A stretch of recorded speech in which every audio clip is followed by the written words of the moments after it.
La irrefrenable sed de sangre de los vampiros ha sido empleada en muchos títulos de terror moderno para hablar de un horror real, las adicciones y los estragos que éstas causan.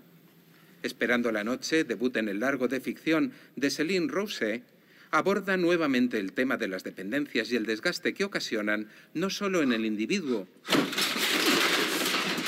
sino también en el entorno familiar y vecinal donde éste se mueve. ¿Qué haces? ¿Por qué lo has hecho? La familia de Filemón, ¿De qué hablas? un adolescente con una sed de sangre cada vez más incontrolable, Filemón, háblame. Filemón, háblame. Filemón. llega a un nuevo barrio residencial. De cara a la galería, son una familia como cualquier otra, pero todo su día a día se mueve en torno a la dependencia del muchacho que, para colmo de males, empieza a evidenciar la rebeldía propia de su edad. Fui yo, Filemón. Perdón. Más cercana en su desarrollo a la Suiza Déjame entrar que a Noche de miedo o Jóvenes ocultos, Esperando la noche podría suponer el reverso tenebroso de los vampiros descafeinados de la saga Crepúsculo. Es más duro de lo que pensaba.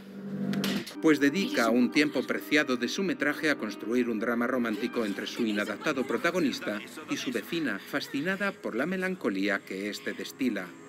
¿Alguien tiene un pañuelo? Espera, no te muevas.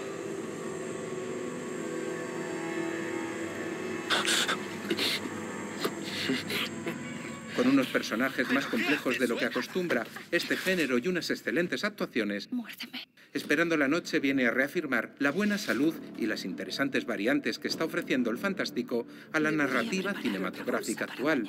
El exorcista no es la mejor opción, sobre todo si ya la has visto. Un relato que gustará a los aficionados del terror que sean pacientes, pero también a espectadores que busquen dramas desafiantes. ¿Por qué me dejáis vivir?